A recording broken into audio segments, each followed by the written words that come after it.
the last lecture, we introduced the armature windings, and we took an example of a two-pole winding with 12 slots, 2 coil sides per slot,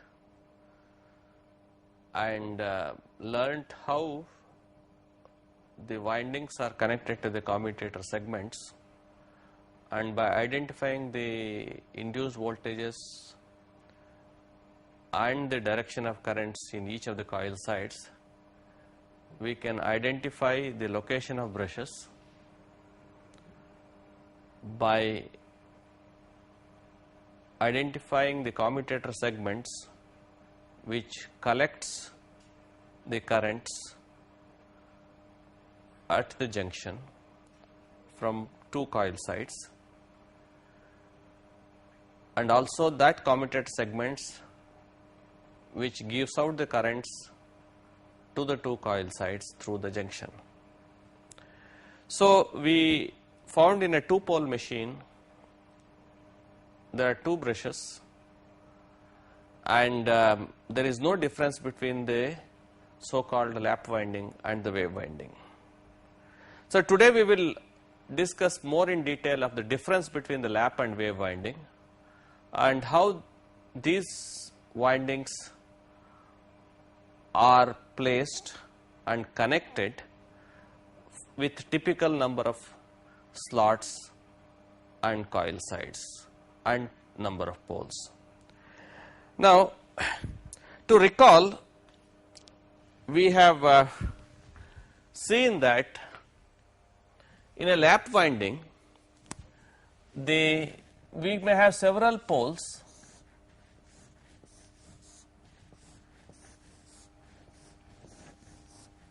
let us say North Pole 1, South Pole 1, North Pole 2, South Pole 2. We have said that you start with a coil sides under one North Pole, and it will return through the South Pole, and the second one will again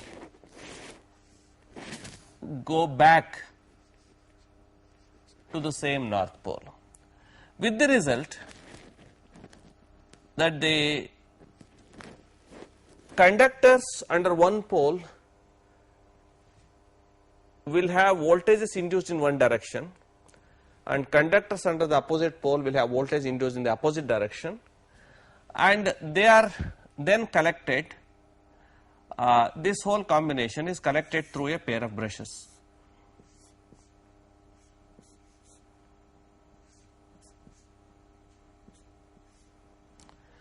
So we finish a one pole pair like this, and similarly there is another pair of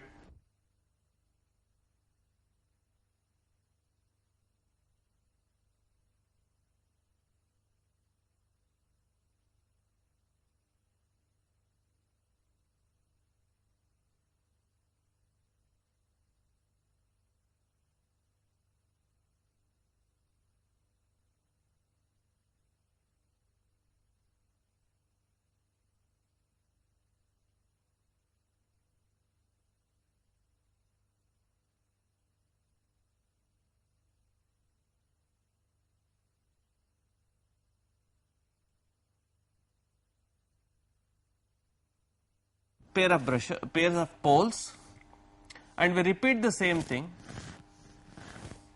like this. That means another group of coils are wound on another pair of poles, and they are brought to the commutator segments, and then again you place 2 brushes here. Let us say another positive and negative brush. So broadly, under each pole pair we will look at one pair, look at the coils and one pair of brushes, and there are 2 parallel paths.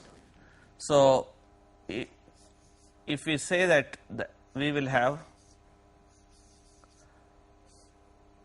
an arrangement like this under one pair of brushes, one pair of poles. And similarly, for the second pair of poles, we will have identical arrangement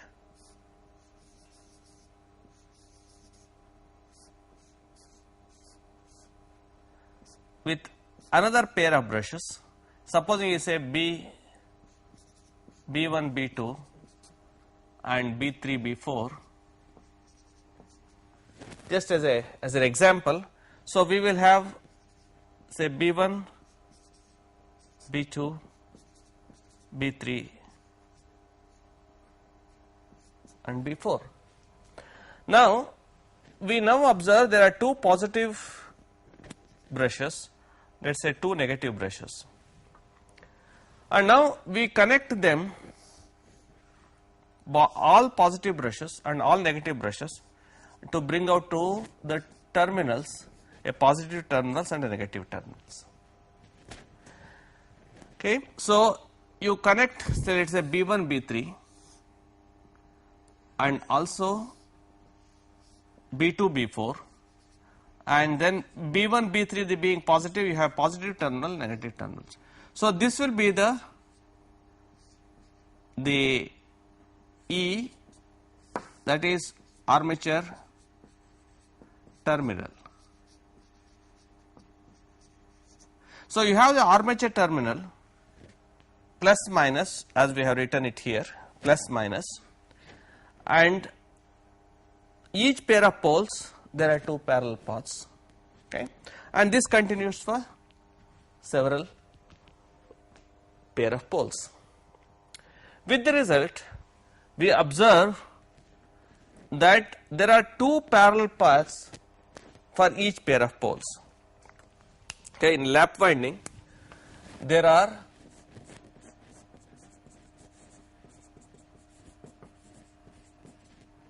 two parallel paths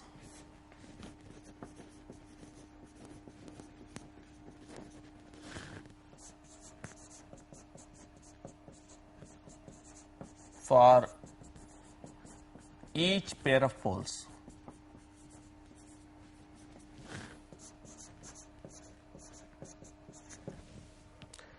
In this case, there are 4 poles, we have 4 parallel paths. There are 1, 2, 3, 4 parallel paths because of the 1, 2, 3, 4 poles. Okay. So, what do we conclude? We conclude that number of parallel paths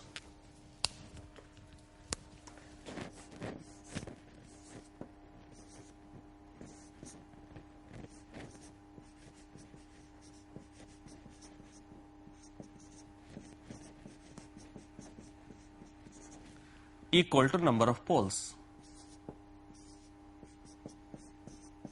This is an important observation that we make as far as the lap winding is concerned, that number of parallel paths will be number of poles, or P equal to A. P is number of poles and A is number of parallel paths.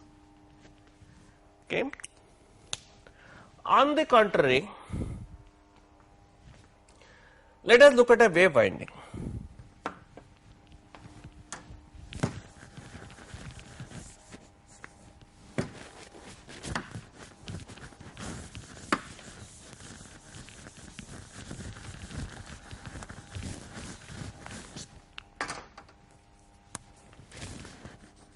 In wave winding,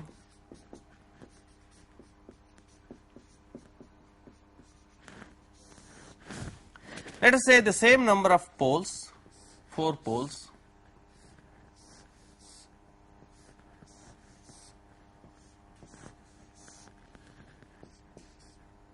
say the same N1, S1, N2, S2, and assuming that voltages and currents under north pole is one direction.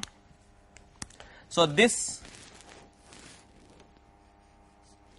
let us say north pole 1, north pole 2, they are voltages are in the same direction, and south pole, let us say voltages are in the opposite direction.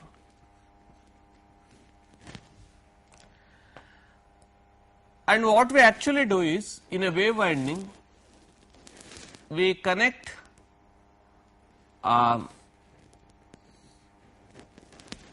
the conductors in series in such a way that it traverses through a wave, and in this process from the brushes it traverses through it takes two routes, and all the north pole conductors would be in series and all the south pole conductors would be in series, and it will branch out. We will look at it in appropriate details. So all north pole conductors will be in series, all south pole conductors will be in series, and they are then connected in parallel. So in actual practice, there are two group of conductors connected in parallel in a wave winding irrespective of number of poles. So accordingly, from one brush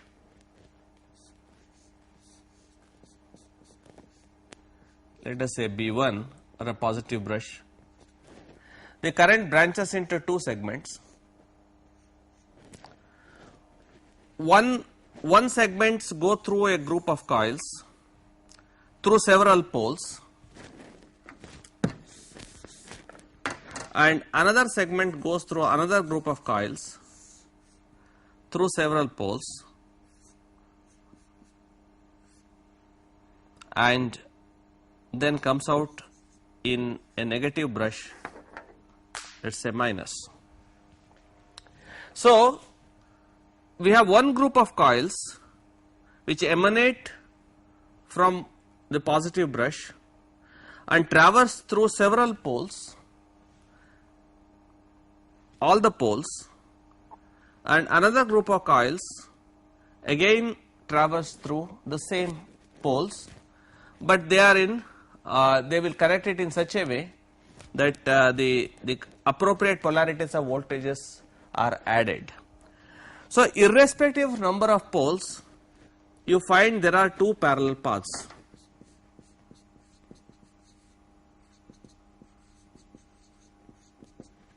There are two parallel paths.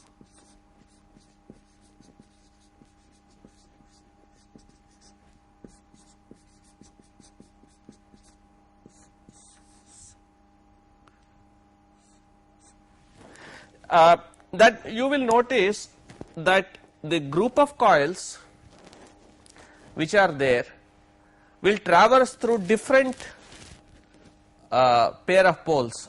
All poles it will traverse through, and unlike in a lap winding that one group of coil will be only confined to one pair of pole.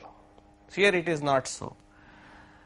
With the result, independent of the number of poles, number of parallel paths in a simple wave winding will always be 2. Because it goes through waves, there is another path goes through another side, so it branches and comes out. We will look at a detail by taking an example a little later, but this is where how it will be connected. So we conclude from this argument that in a wave winding,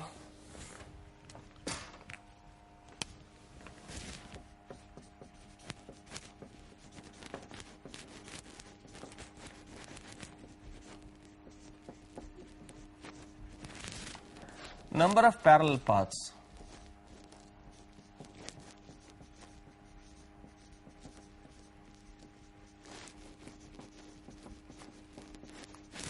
equal to number of poles.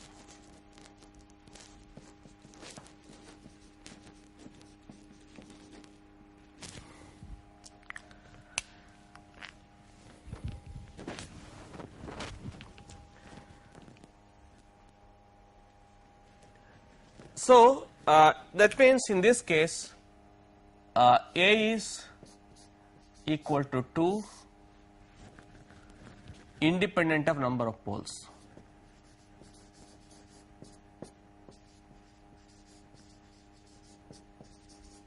So it doesn't depend upon P, whereas in the case of a lap winding it depends upon P. So it's always the number of parallel paths is 2. Okay, now you may ask, why do we make this two different windings and with different number of parallel paths? This is because we have machines often required to operate at high voltages. We have machines often required to carry high currents. So with the result, whenever you have more parallel paths, the currents carried could be higher. The current that you can inject from the terminal would be higher with more parallel paths, because each of the path can carry certain current I. If there are 4 parallel paths, the current carried would be 4I from the terminals. And in the case of a wave winding where you have only 2 parallel paths, the current that you can inject will be only twice the currents that can be carried by each path, independent of number of poles. So if you want, however, in the case of wave winding, if all the windings are connected in series, so you are likely to get more voltage at the terminals. So you have more voltage at the terminals, but less current that can be carried in the case of wave winding. In a lap winding, the voltage across the brushes between the two terminals will be less, but current carried will be more. So we could summarize that lap winding will carry more current and less voltage, while wave winding will have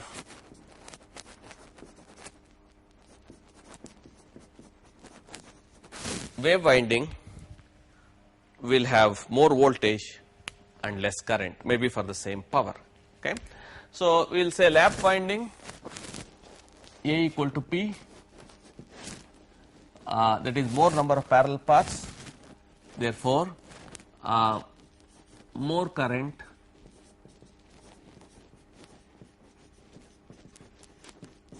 through the terminals and less voltage.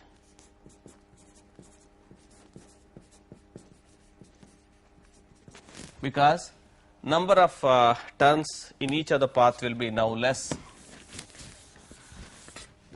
On the contrary, if it is wave winding,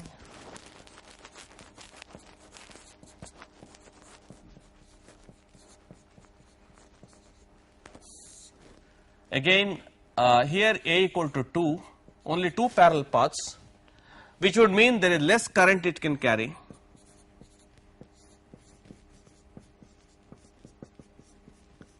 But since more coils are connected in each of the parallel paths, across there will be more voltage.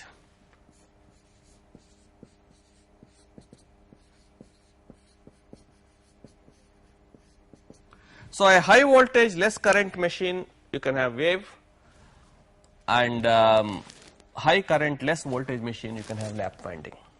So these are the main difference between the lap and wave winding.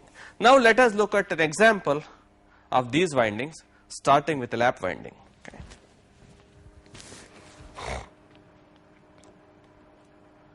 Okay. Now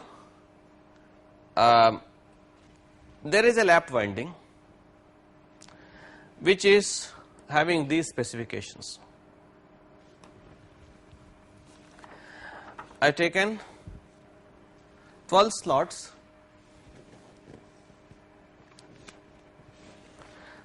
24 coil sides, that is 2 coil sides per slot, and there are 12 commutator segments, 4 pole lap winding. We use a front pitch of 5 coil sides and a back pitch of 7 coil sides, with the resultant pitch of 2 coil sides and a commutator pitch of 1. So, these are the design specifications of winding we are now going to draw and study. Okay. So, accordingly, this is the complete picture. Okay. Accordingly, we have 12 coil sides, and we can presume that there are, there are 12 slots.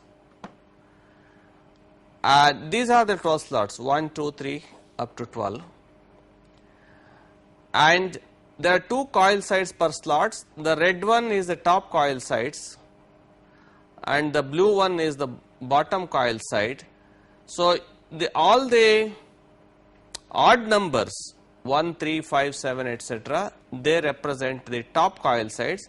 All the even numbers 2, 4, 6 to 24 represents the bottom coil side. Okay. Now, we can assume whatever direction.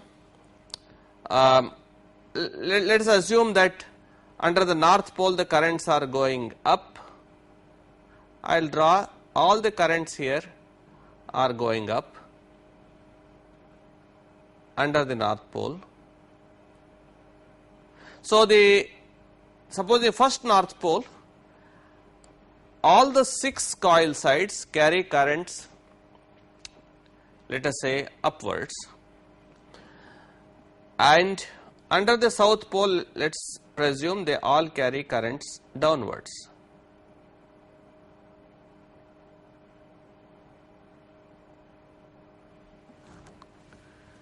So, this is the arrangement. So, interestingly we observe that there is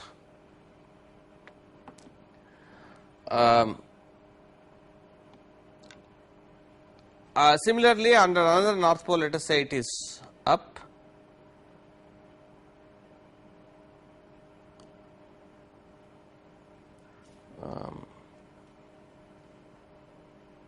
and down here.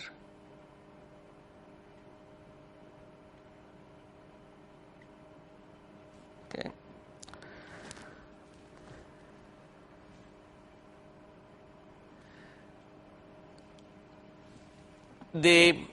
Usually we identify some coil sides in which the currents will have to be coming out, and there are some coil sides where the currents are going in. So, we have to look at those conductors where under this disposition, typically where it can currents go in. We have identified some brushes here. So, currents go in and current come out. So, the currents which are going in, let us say one type of brushes, this brush and this brush, and current going out like this, and we say this is B1, B2, B3 and B4. All the current going in brushes are connected together and form the terminal here, and all the currents which are going out were brought out here. And in between poles, often there could be a current which may be in transition from one side to another side. This is one typical case of a 12 slot lap winding with 24 coil sides. You must conduct appropriately, you must label the conductors suitably to identify the commutator segments which is touching the brushes. Of course, that's a exercise. I think in this case, it's I think it is slightly this was to be made clear. We observe that it is in this, at this instant, the conductors coil side 1 and coil side 7 are going in. So this is the brush through which the current is going in like this. Through the commutator segment 2, through the coil sides 1 and coil side 6, it is current is going in. Maybe as it moves, the next conductor will come to the picture after some time. If we carefully follow a similar path, current is now coming out through this at this instant, because it is coming down in 7 coil side here and 12 coil side here. So current is coming out like this and entering slowly and then coming through this. So you will observe it will go like this. It goes through one path here, another path here, through the whole configuration of windings. Similarly, if you carefully look at this, you will observe that it is here that the current is just entering on both sides. So the current will enter through commutator segment 8 through brush B3. Current enters through B3 like this. So the current comes from the terminals, goes through brush B1, enters through commutator segment 2 and goes like this. This is a motoring convention, and of course if it is a generator, the current is taken out through a similar route, because the current direction would automatically change. So under the north pole, the currents will be downwards, south pole upwards, north pole downwards, south pole upwards, if it is a generator convention. So you are taking out the current. Similarly, you will notice in brush B4, again it is coming out like this. So it is through brush B4, current is coming out through 24 and 19, and they are coming out through this. So they sort of as it enters, it bifurcates into two parallel paths and comes out through these two parallel paths. Similarly, here bifurcates two parallel paths, comes out like this. So it's easy to see that in this configuration we find there are 4 brushes, 4 parallel paths, of course 2 terminals. So current IA goes through 4 parallel paths, each will be IA by 4. Okay, but voltage induced in each other path will be same. Okay, so we have a arrangement of a lap winding. Of course, we can take several examples like this. In fact, we can correlate that we have said YF is 5, which would mean that on the non-commutator side, the coil side 1 gets connected to coil side YB is 7, means on the back side it is 1 goes to 8, front side is 5, means from 8 it goes to 3. So on this side it is connected to 3. So it satisfies that the back side, non-commutator sides, the connection is with a coil side difference of 7. On the commutator sides there is a coil side difference of 5, and you will notice every successive coil sides have a resultant pitch being 2. So every successive thing, that means 1 goes to 8, but it after the whole coils are wound, it is next connected to 3. So, this side it will be 3. So, that it is progressively moving by a coil sides 2, and the successive commutator, the junctions of the coils are connected to successive commutator segments with a displacement of 1. Okay, and this is the in summary of the lap winding.